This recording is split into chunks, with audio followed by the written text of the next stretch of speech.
Welcome to Snakes and Otters, a pointless discussion of eternal questions. Get ready, we're about to live in your head rent-free. Hey Otterites, this is episode 170. I am Martin. And I'm Robert. And I'm Francis. We are kicking back again here at Studio R. Enjoying the atrium. In the atrium, maxing and relaxing on a very pleasant day. Ceiling fans going, it's all good. Yep. Yes. Just enough to keep a cool breeze going. Yeah. Oh, it's awesome. I don't even have my flip-flops on anymore. So excellent. So this episode, pop culture, and I think we're totally winging this one a bit. So this is supposed to be Rock Bands 3, whatever subtitle that should have. You're right. We've already used Electric Boogaloo, so... Can't use that one. Revenge of the Sith, I don't know. Something like that. But this is our third perusal through rock music. We are Gen Xers. We like our rock music, and we can have this big view of it with our generation, because as kids we were listening to the original early rock, and then as young adults we were listening to kind of the end stage. Sort of. Well, as kids, we probably listened to the middle stuff, because really the early stuff is before us. Yeah, but our folks probably had it at the house. Possibly. Mine did not. Mine, I suppose you'd have to... Country, western, bluegrass. Yeah, I mean, perhaps that's something we should do is, what are the years of rock and roll? From Buddy Holly in 55, maybe? Yeah, that's about as the earliest beginnings. Yeah, that's generally acknowledged where you're talking about Bill Haley, Ike Turner, that's about right. Chuck Berry. That 1955, then Elvis hits the scene, and then forward. Yeah, when Elvis hits is when it really mainstreams. Yeah. Right. Yeah. But Bill Haley is the Rock Around the Clock kind of acknowledged. Even though that Rock song, at 88 is. Even though that song was actually stolen from Hank Williams, by the way. I mean, his son speaks of that, and if you listen to the two of them side by side, he's absolutely freaking right. It was totally stolen from a Hank Williams song. Yeah. And how in the world that never got litigated, considering nowadays you can litigate 3 notes, it seems like. Yeah. And it, nevertheless. Yeah. But right there, okay, so you're on early, mid-50s on through. And I think what we wanted to do is not just kind of walk through the bands like we had in the past. Right, because we've talked about bands that were important to us, seminal influences in our music tastes. Yeah, and just stuff we've enjoyed. In the business, these markers like Pink Floyd and Led Zeppelin and Black Sabbath to Nirvana and all these kind of marker way stations, forks in the road. But Francis, a few weeks ago, started us on this thing on www.snakesandotters.com of Is Rock Dead? Taking off from a Gene Simmons of Kiss quote. Yeah. So why don't you give us a little of that, Francis? Right. And we riffed heavily off of that. Yes. Yes. Well, I mean, we replied to those posts, and that carried us through for a bit. Yeah, it was. Well, it's an older quote from Simmons back in, I think, 2013, but he doubled down on it in recent years. I think it was last year in 2021. They basically talked about, from him, in a nutshell, streaming has made rock music irrelevant now, because it's so diluted the market with anything and everything, which, to give a Martinism to it, it's kind of like if you can put anything on YouTube and call it special, then that means nothing is now special. Mm-hmm. That's his basic argument. We're all special because we're all on YouTube. We're all individuals. I'm not. Yeah, that's essentially his argument. He said basically, and it ended around, he says 87, 88, 89, say 90 just for a round number. Right. And at the beginning of the Nirvana era, that's grunge. When grunge came in, that's my interpretation of his demarcation. I don't know. I think a lot of grunge sounds like a lot of what I would consider traditional rock. Very simple. Yeah, I'm not sure that. Again, this is his it comes from a different place, and Certainly, there's a lot of it that is different, but I mean, just the overall sound. To me.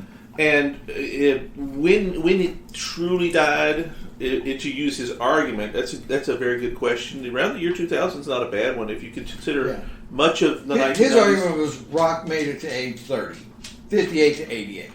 Yeah, basically is what he said. That's exactly right. And it's been dead ever since. Right. Well, and I think what was interesting that because it made us start examining, well, what has rock been? What is rock? That's it. And that's where things got really interesting for us because things that we call rock, I don't know, because almost anything from 1955 to call it to the 2000 when you're positing the end of it. Yeah. There are so many things that we call X rock, punk rock, heavy metal, pop rock. Yeah. Wait, that's don't have that with Coke. That's right. No, that's right. But all these things that were soft rock, folk music kind of crap that easy listening. That sort of thing. All of these things were branded as some variation on rock and roll, and it's hard to envision that what is it, Mama and the Papas and Metallica being both rock.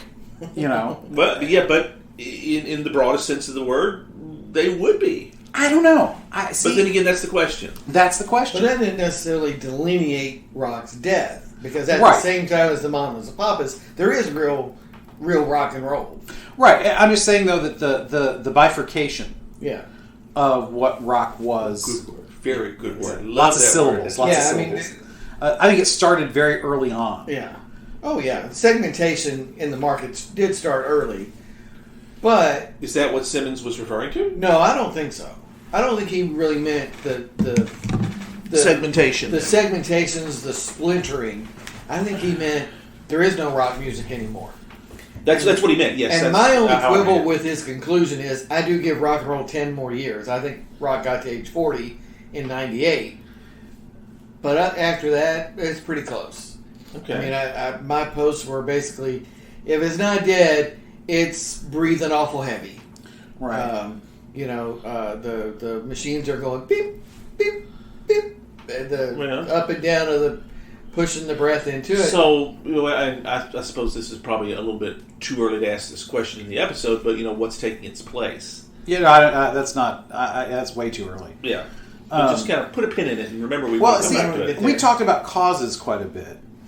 Yes. And I think that a lot of it is kind of what he complained about, that if you put everything on YouTube, I don't think it's streaming that killed rock, because that implies that that's a very elitist attitude. Well, it also doesn't fit the timeline he's given either. In the late 90s is when the streaming really began with Napster. And he's referring to some of that, yes. Yeah, right. Yeah. But he's arguing a point not in evidence. Oh, very good. Oh, my goodness. Very good. Fantastic. Objection, Your Honor. That's right. Arguing facts not in evidence. But I think that what kills rock is, when we talked about it, rock started out as something made by the greatest generation for the baby boomers.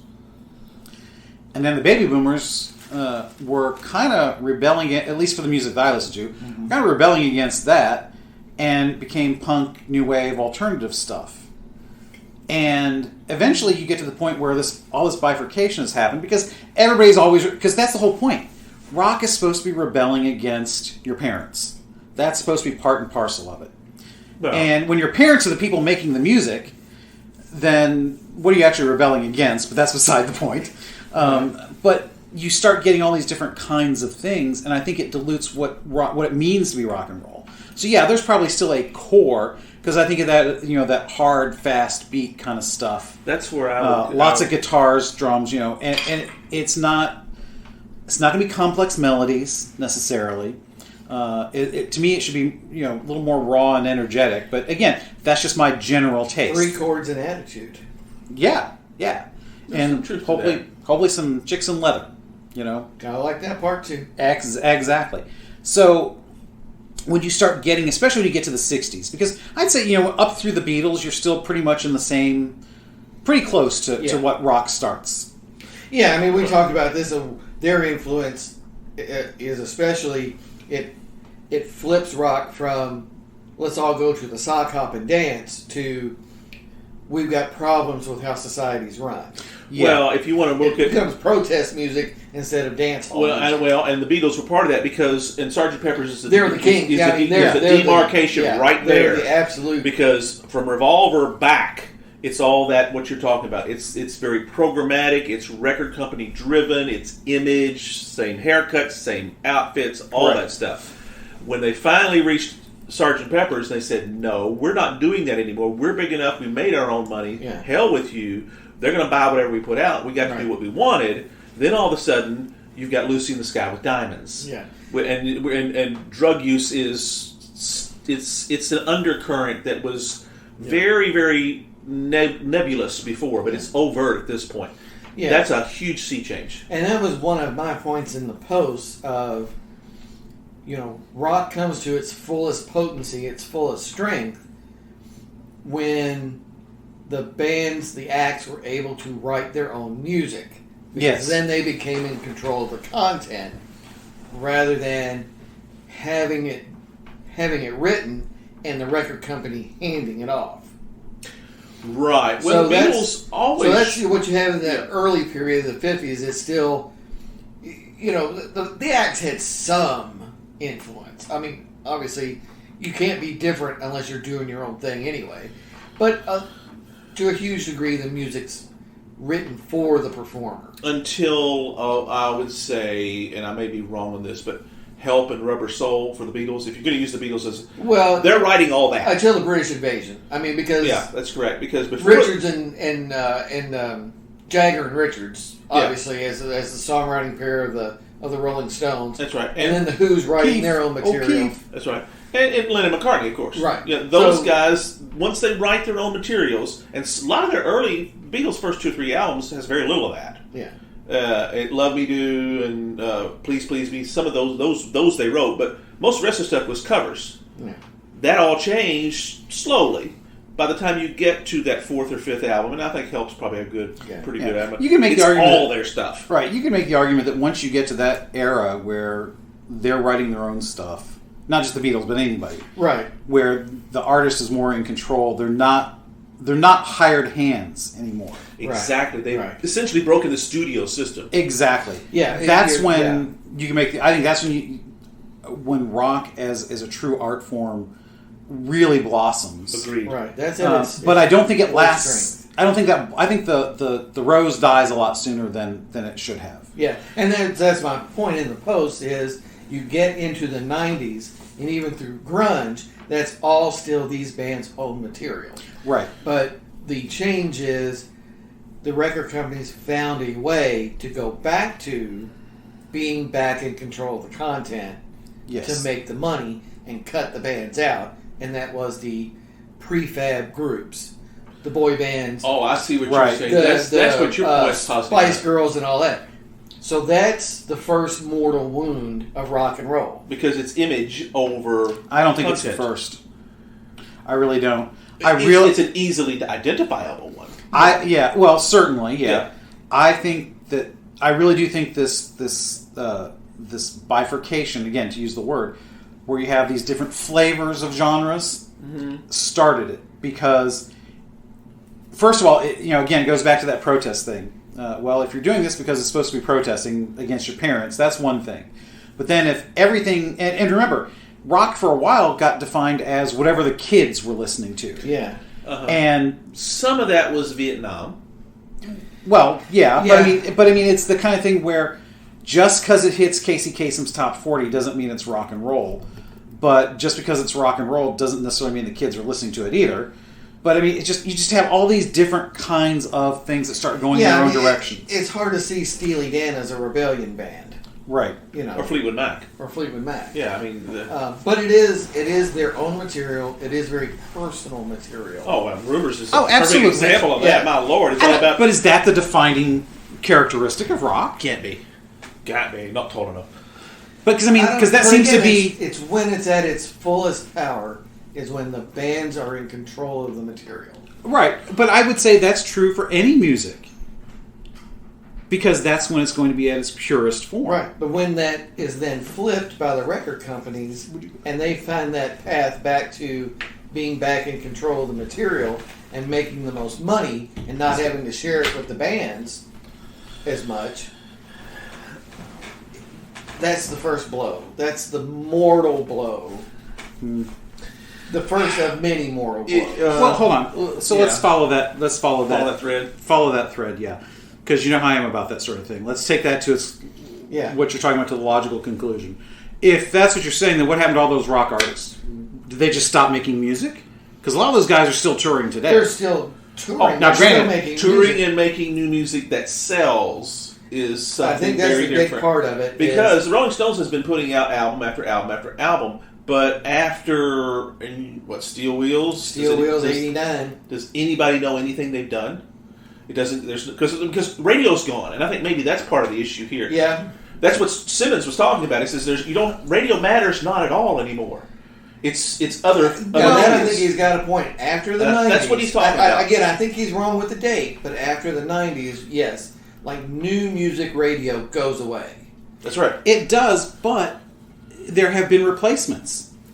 See, I think he's locked into that old school model. He's locked into a paradigm. Yeah, that only FM matters. And he thinks the current paradigm is a killer, but it's not necessarily. No, it's just a new now, way. There's probably a transition period between where everybody's listening to the radio in their car or their boombox to where it transfers to music players, and then eventually an iPod or a Zune, or other things, finally to your Spotify. Well, no, finally to your phone before Spotify. Yeah. But then, and before Spotify, there's Napster. You're way down the road there.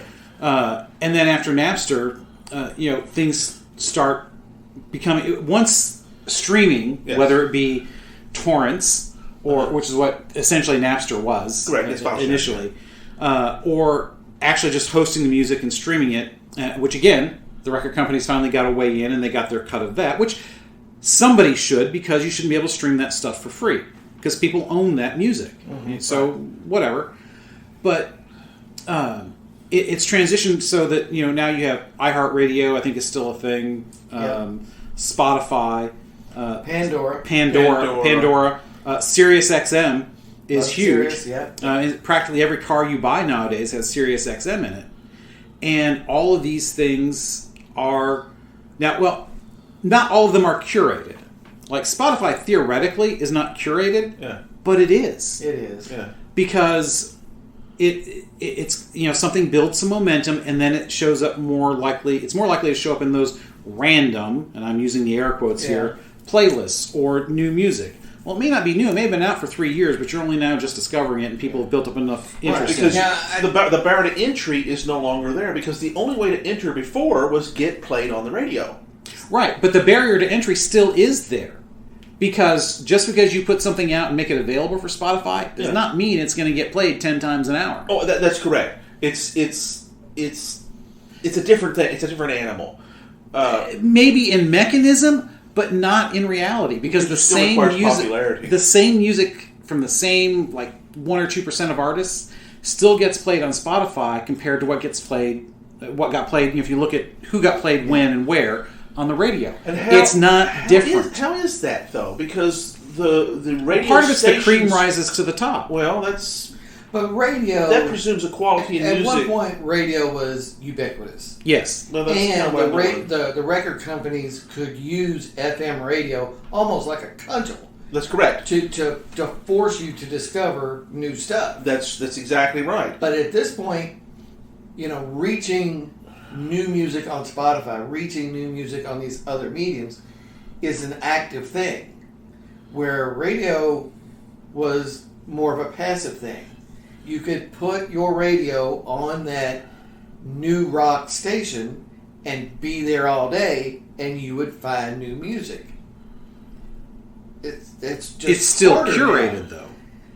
Yes, absolutely, and sometimes illegally so. Yes, because some things became hits because they were paid to be. Yeah, there was a couple $100 in the record sleeve to the DJ. Right. Well, yes, but that's also, even without that, though. you can make the argument that the days of radio was far more curated than it is now, for sure. Yes. Because, but on the other hand, you could also make the argument that new music could get there, because let's think about how radio worked then. You had a guy, maybe a sound engineer, and they were literally taking physical records. That's right. And putting them on a turntable and playing them. And there was probably the first time they heard them when they come out of the box. Well, and then later, they would have what looked like 8 tracks. And they would just slide them into a slot. Yep. But it was somebody who literally had to pick something up and put it in there. Yeah. Make the active decision as to what to play. So when you think about those guys, where they are literally playing the same song at least once or twice an hour, and they hear maybe 10 or 15 songs over and over for their entire 4 or 5 hour shift, whatever they're, because usually they're not more than 4 hours, because they can't talk that long.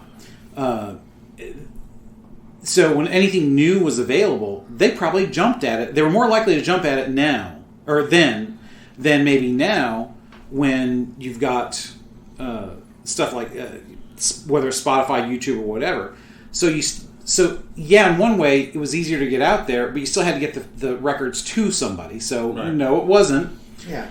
But today, just because anybody can, it's kind of like when we talk about publishing ebooks. Mm-hmm. Anybody can publish and make it available. I would argue it's actually easier to find new written works than it is new music. Now, a lot of it's still crap. I agree. But it's available.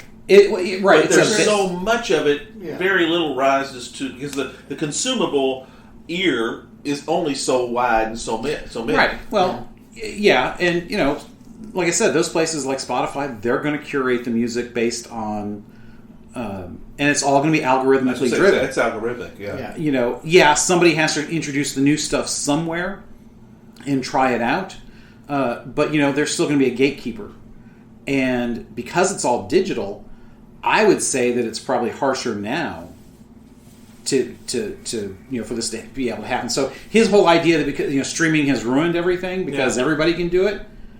Maybe, but I think it's harder to actually get noticed now. Well, you still got to, in order to you got to break into the system, and you just can't do that on your own. You got to have a backer of some sort. The system's been changed because that new rock station just doesn't exist anymore. Everything's a classic rock station. Because that's what a lot. Well, that kind of implies, it is dead, or like exactly. you said, that proves his point. Yeah. To me, that's a big part of it too. Is that AOR format station has been stirred into a classic rock station, right? And it just doesn't exist anymore to get out. How many people even know what that means? That's album-oriented rock. Yeah. No, hardly anybody would even know what that means anymore. Yeah, because what's an album? Nobody buys albums anymore. Station does. Those stations just don't exist. So I think that's a piece. That's a piece we didn't blog about, but that's a piece of it too. The nature of radio has changed. The nature of how you discover this music has changed.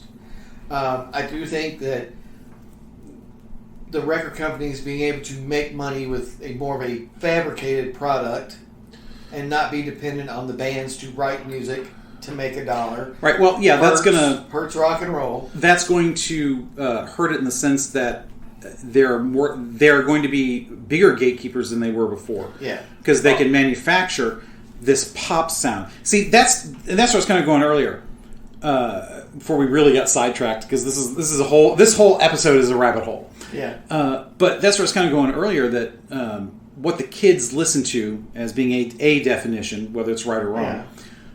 Once you start getting into that pop-oriented rock, which the thread is all these are all related. If you go back genealogically, yes, you will end up back at Elvis. Yeah. I get that. That I have no issue saying that. But beyond a certain point, Elvis and this, and this pop rock group are really no more related than Elvis and, somebody over in Europe.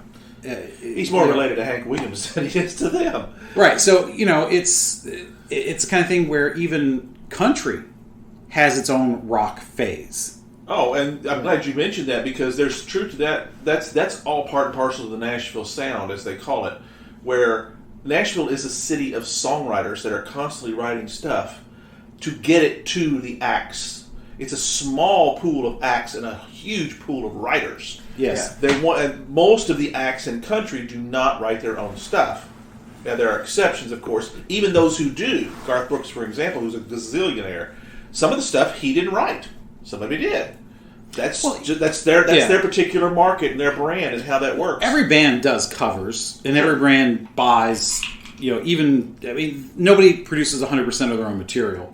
You're right. Country music is very much. It's a different model. Yeah, and it's been successful in its own yeah, ways. Well, I wouldn't say that country music has stayed faithful to its roots and its origins, because it is transformed just as much as rock did. Oh, very much so, yes. But I think it is bifurcated less. It's got a lot more in common with pop than it does with its earliest roots. Yes, at times. Tammy Wynette it would not be caught dead singing a lot of the country music that would be... Like Shania Twain, I can't imagine her doing Shania Twain music. Or vice versa, maybe. Yeah. Oh, that's true. Well, like the joke goes, that, just because you're singing a pop song in a southern accent doesn't mean it's country music. No, right. country has certain beats that have to be hit with regards to the content and both musically right. and somebody, your wife has to have left you in the song, or pickup truck's broken down. Right. Well, there's a rural aspect to it that is not present. And this is also lyrically and musically. It's not present in pop. Some of this seems fungible, and every once in a while you'll get those crossover. That bluegrass. Country has more roots in bluegrass than it does in rock. Absolutely. Even though there are, by the time you get to modern times, there are a lot of similarities. Well, yeah, if you want to go way back to Jimmy Rogers back in the 20s, that was essentially bluegrass in many ways. It was very with Bill Monroe and all that stuff. That's later than the 20s. It is. I mean, but way later. Yeah. But Bill Monroe's if you get a chance to watch the Ken Burns country music documentary, all this is laid out very, very well. And the evolution of where it gets, how it gets to, and it has its own break-off pieces and stuff like that. I mean, Waylon Jennings' outlaw country is very different than George Jones, but then again, it's not. But it's very different from Hank Williams, but then again, it's not. And there's different things like that. Well, you can say the same thing about rock with, That's right. Kiss is very different from X, who is but it's not, who is very different from Y. Well, yeah, Journey is similar to Fleetwood Mac and similar to Led Zeppelin, but not. Similar to the Beatles, but not. Similar, you can catch those various gradations of success. You've also got... That's why I say that I think this segmenting, which is only natural because they're creative people. That's right. Right. I mean, you're going to take those early gospel blues influences, crunch that together with some jazz, and come up with something different at the end. Right, and it was an incredible difference, and it has produced much fruit. I would say that synthesis has produced more fruit as far as musical descendants than just about anything else. Well, yeah, because Elvis, the Stones, the Beatles, they were all influenced by those influences that you had there hugely, and they came up with and the output was very different than the input. Yeah.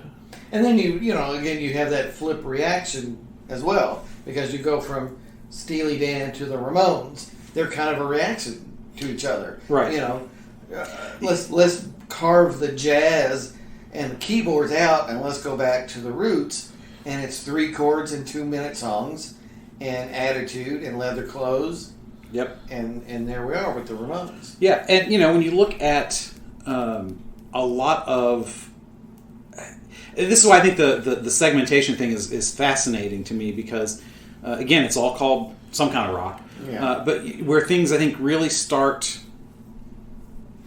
Because of the segmentation, it starts the decline as far as, I listen to rock music. Because really, once you get to the 80s, I don't know, people would have said that as much. I listen because, I listen to metal. Yes, I listen to alternative. The way the person approached their listening habits and what they termed themselves did change in the 80s. That's a very good point. Yeah, and that right there, because when it starts segmenting in the consumer's mind, that's why I think I'm a punker, I'm a metalhead, I'm a new romantic, I'm a mod. Soft rock, well, and or these ballad rocks, or you look at a lot of the 70s groups that were really big. Mm-hmm. Besides having the long hair and skinny people that were looked anorexic, it was almost too polished for rock. At times. very smooth kind of stuff. Which again, to me, that just doesn't sound like rock. Well, yeah. I mean, it was John Denver's a perfect one that doesn't really fit very well anyway. I think him more of country. Yeah, and that's he tends there, but he's also that early '70s popish, easy listening type things. James Taylor's got the same type of music and stuff like that. That's soft. I'm even thinking of things like ABBA. It's its own phenomenon. Yeah, but I mean, again, it's what would you call that? It's very polished is not necessarily the right word, but techno. It had a lot of that to it. Yeah, but I mean, everything disco, everything. Yeah, well, that's definitely, even though rockers hate to admit it, it's a child of rock. It absolutely is because it's a funk influenced child of rock. So that's why I think the first blow is much earlier. Okay, all right. Because when the consumers start thinking about it differently, the end is near. Okay, so it's a death by 1,000 cuts. Then yes, exactly. Segmentation is one. Mm-hmm.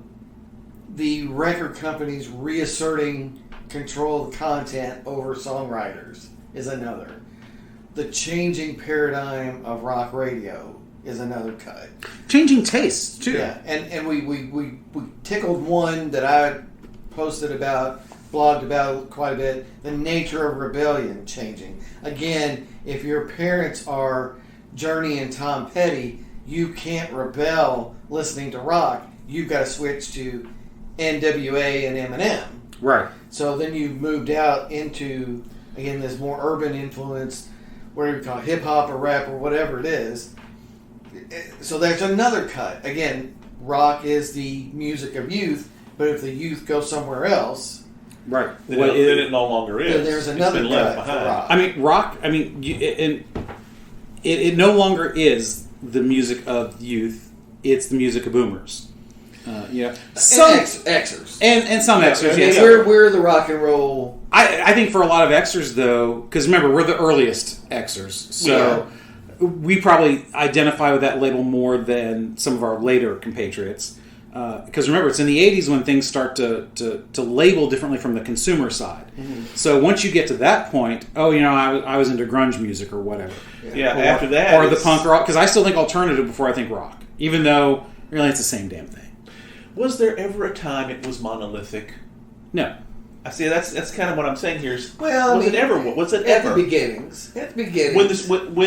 When the studios, the record companies ran it, then it was monolithic. Well, probably. If you want to talk about being monolithic, I would say that magical 6 to 10 years max, 55 to 64. Give or take, and I don't even know. Sgt. Pepper's. See, and I don't even know that I'd go as early as that, because I think the sound was still congealing in that mid 50s time frame. I would say it's late 50s up until it's going to be past Sgt. Pepper, because not everything changes correct all at the same time. I'd say somewhere in that late 50s through the 60s. That's maybe 10 years ish. Where it's a lot of the same. There's still other stuff, because that's when that soft rock kind of stuff, that Puff the Magic Dragon rock, started happening. Yeah, the folk influence, yeah. But probably what most people think of 60s music is probably the last time it was fairly monolithic. And I say fairly because it's probably the most monolithic, because it never really was entirely. Right. I think that's kind of what I'm going with this. I don't know that it ever really was. Well, I mean, even in the 60s though, there becomes a split. Yeah, because of what was called the mods versus the rockers, right? Where the more urban, disaffected youth adopting some music, and again, that's still that sort of sock hop, boy and girl type stuff, and Stones, Who, Beatles, Led Zeppelin are all kind of trying to negotiate that wave and figure it out. By the time the 80s begins, I think you might get into it maybe 80, 81. It's kind of all changed by then. Once 80s music becomes a thing, and that might be the rise of new wave. It starts in the 70s. Okay. Yeah, So I mean, Debbie Harry is actually early 70s. So Blondie is... yeah, I mean, like Blondie, Ramones. yeah, Blondie, Ramones, and Sex Pistols, they're making the mark from about 76 to 78. Actually, they're even a little bit earlier than that. Yeah. Well, Sex Pistols, Ramones... Sex Pistols right in 75, 76. Ramones and Blondie, I think, are a little bit earlier than that. Susie and the Cure are going to be in the later 70s. 70, yeah. And then, the Police are late 70s. So is U2. Well, I mean, the Knack, My Sharon, Yes. very famously, is like 79. Yes. Right. So that's kind of like this mark where disco is dead now, and you're back to radio rock, California style, like American rock, coming back, sort of. So you're talking Journey, Van Halen.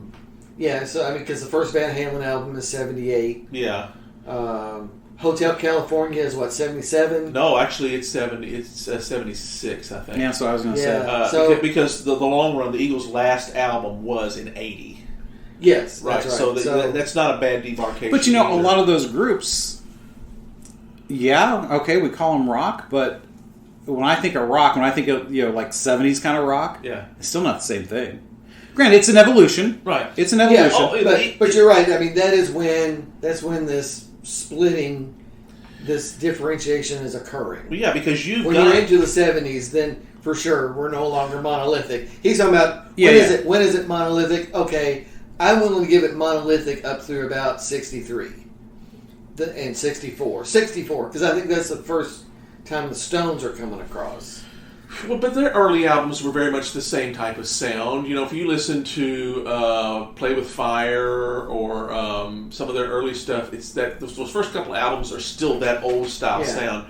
But I'm thinking it's Satisfaction is what, 65, 66? See, that's where I'm thinking where they're on. When you're looking into that demarcation. If you're talking about that stylistic change, Sgt. Pepper's is even greater than that. But it started before that. If you want to go back to I'd say Help is the last of the Beatles studio style sounds. Because if you listen to that one, Help, The Night Before, some of those songs on there, they're very much like a lot of those early. Okay. McCartney and Lennon are doing the 2-part harmony. One's doing some stuff there. But by the time you switch over to the next album, Rubber Soul, you get into some really weird stuff. Yeah. You get Norwegian Wood, you've got Girl, you've got just lots of different. Yeah. That's when they decided, we are big enough. We don't need a freaking movie to support our albums anymore. We can do this. So I'm kind of thinking that that's right around the time the Stones come out with Satisfaction, because you're talking 65 years more. Yeah. That's when a lot of this. God, he's old. I know. Tell me about it. Well, you're older than you. So I think. So let me break here real fast too, because we haven't done our bourbon break, and we're getting pretty deep into this one. So because I forgot I was captain. So I was wondering when you were going to call a break, but I wasn't going to be pushy like some people. Actually, I don't care. Please, I want you to encourage me if I'm letting this go off the rails. Bumper me back in. It's okay. Then I can't say snarky things like, "But I wasn't going to be pushy like some people." Well, I will allow you to do both. Oh, all right. Okay. Well, that's different then. So, Robert, you're officially charged with being like the bumpers at the bowling alley. Keeping everybody on the lane. Keep me out of the gutter. Keep me out of the gutter. Keep me out of the gutter. Oh my God, that's a big job. Keep Martin out of the gutter. Can we define which gutter we're talking? Because that's big. Yeah. So, Robert, I think you had poured some Buffalo Trace to continue the experiment. Yes, because this is the first time in a long time I've done a different bourbon for every single episode. Oh, really? Yeah. Well, we don't usually have 4 bourbons. Yeah. So, I'm still trying to figure out the Buffalo Trace too. What's your verdict, man? So, the very first sip was very distinct. You got a little bit of that sweetness, I think, but it's a kind of an impact. Yeah.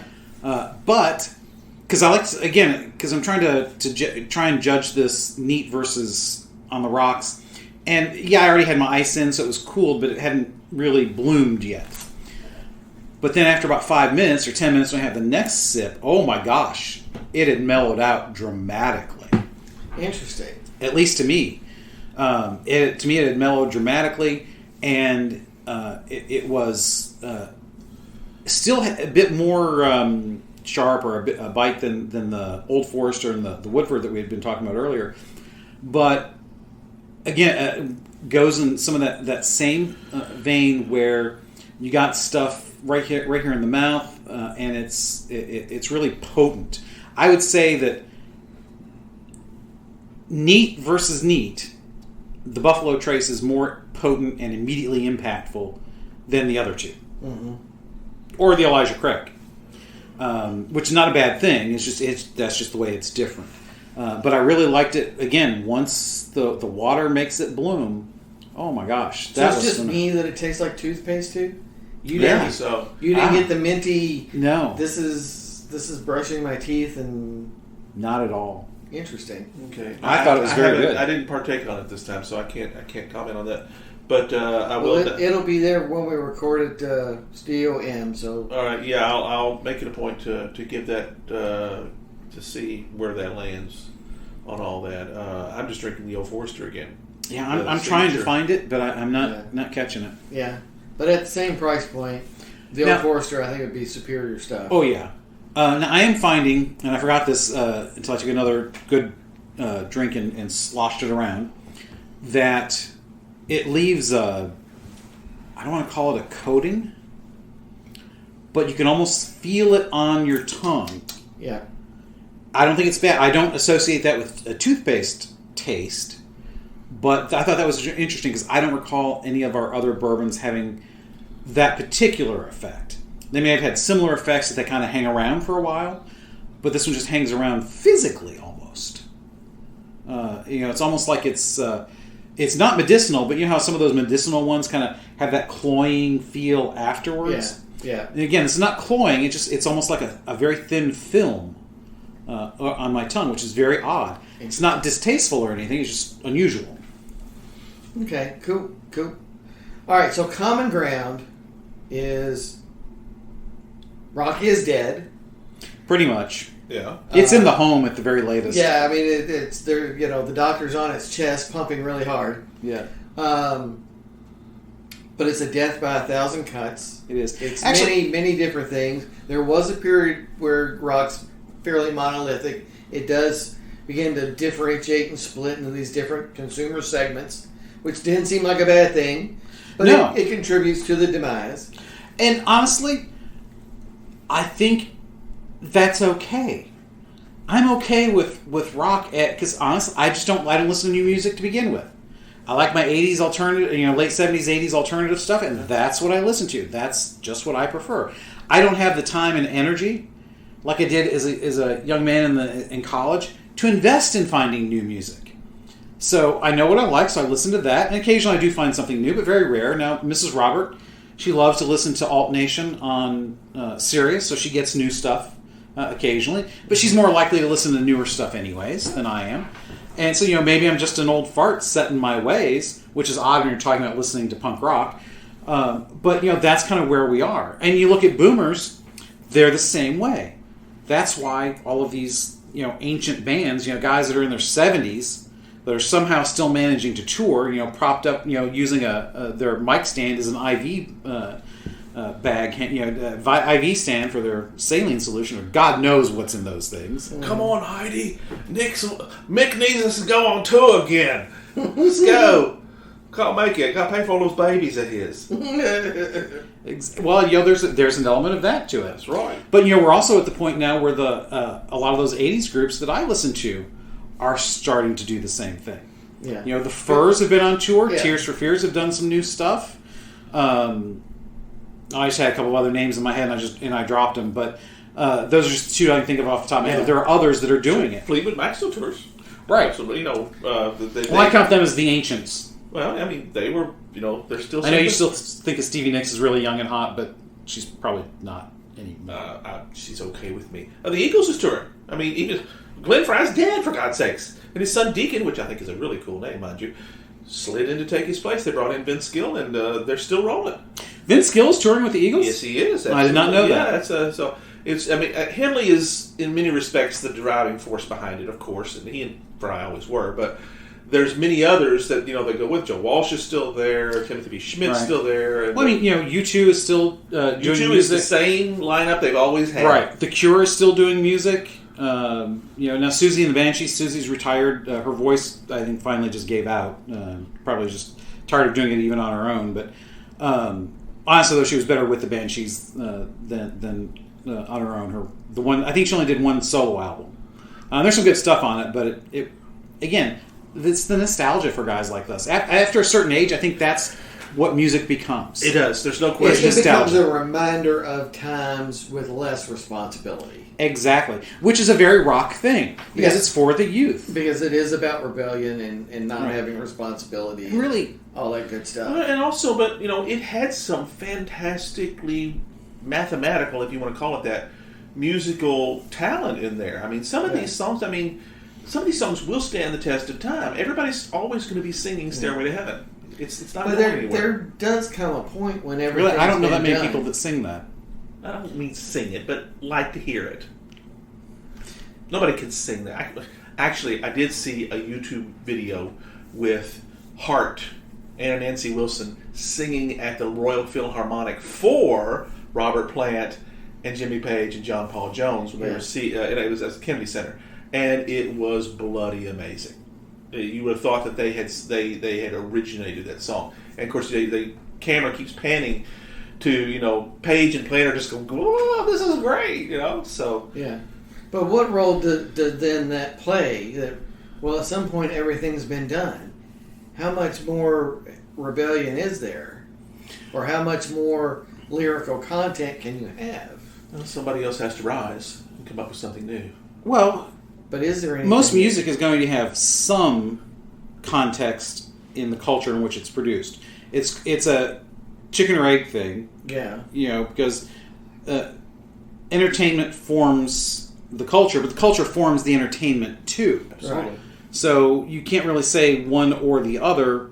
They're both.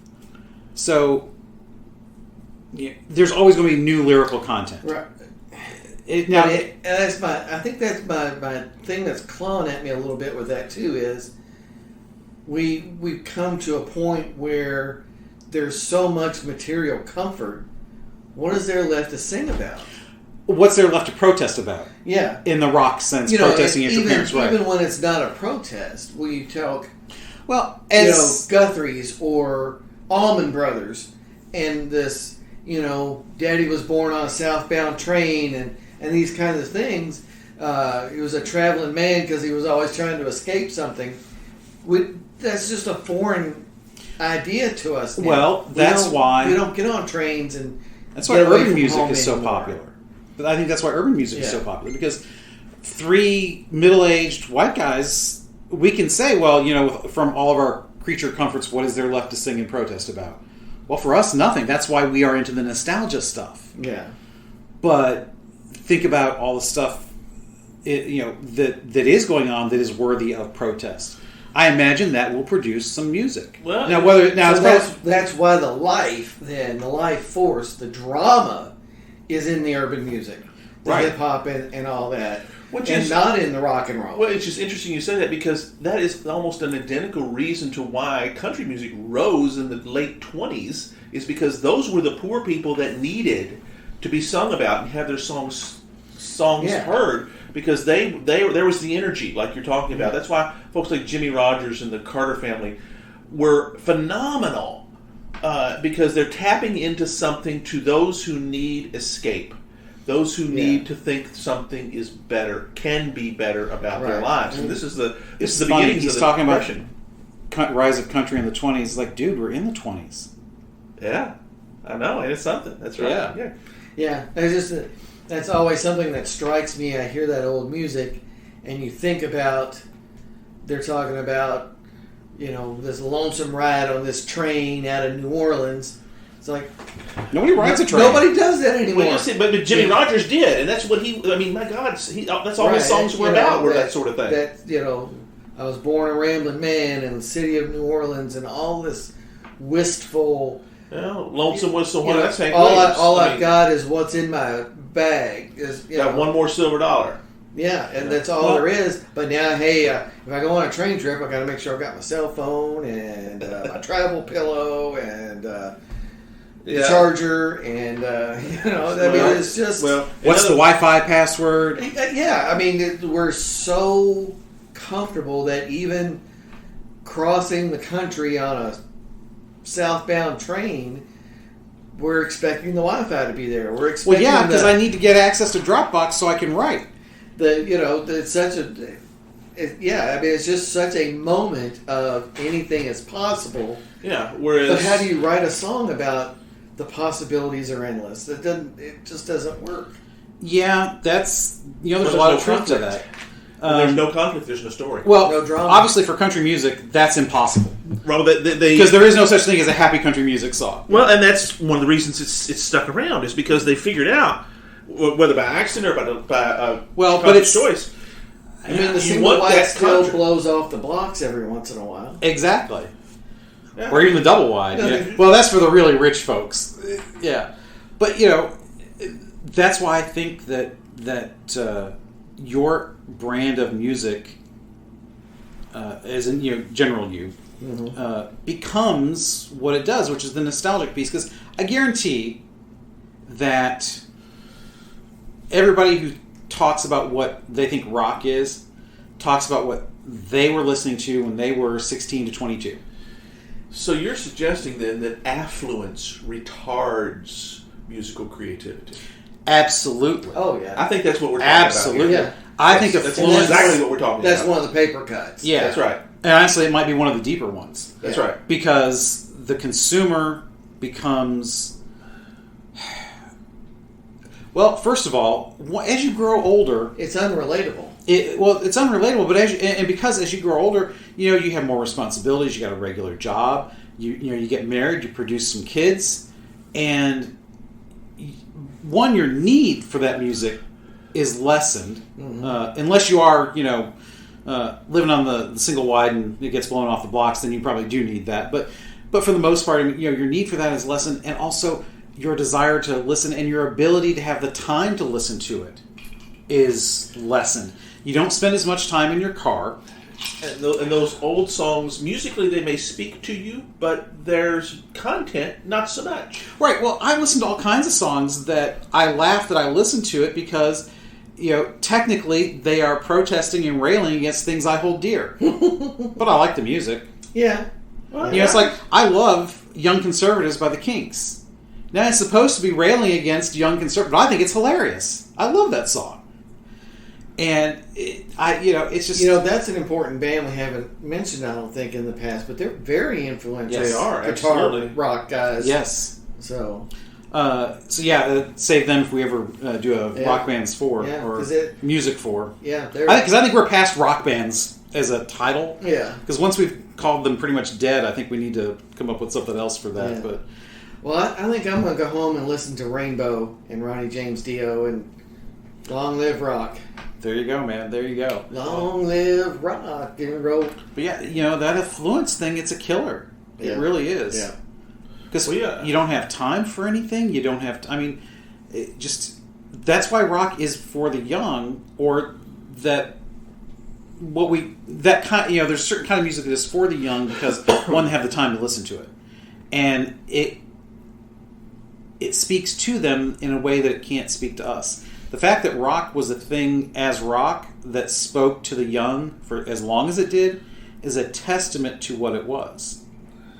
And I think that's probably the best epithet you could have for it. Yeah. Yeah, I mean, I think it is time to chisel something onto the tombstone. I do have an issue with Mr. Simmons, and I will give rock 10 more years than he gave it, because I do think you start charting through the grunge time, Soundgarden, Pearl Jam, Foo Fighters, Nirvana is all still very valid stuff. Agreed. Absolutely. And so I do give 10 more years than he gave it, but it made it to 40, and then its heart exploded. Pretty much so. Well, that sounds like a very good epitaph to finish this episode out with. Yeah, I think so. I think we'll round it out right there and head on into next time. Which is Back to History now. We might call this a coda of our trip through these special treaties. Sort of kind of related. Oh, I thought Kellogg Grand was our last treaty. It is, but next time we're going to talk about the United Nations.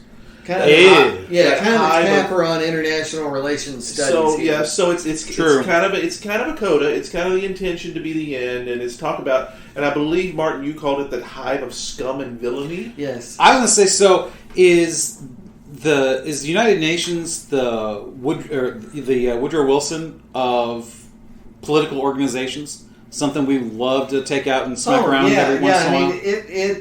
It's kind of the add-on piñata to the Wilson piñata. It's not the League of Nations, but it's the successor organization. Yeah, that we got everybody to hook into. Yes, and woe betide us all. We'll talk all about that next episode. So enjoy the heck out of it, and we'll see you then.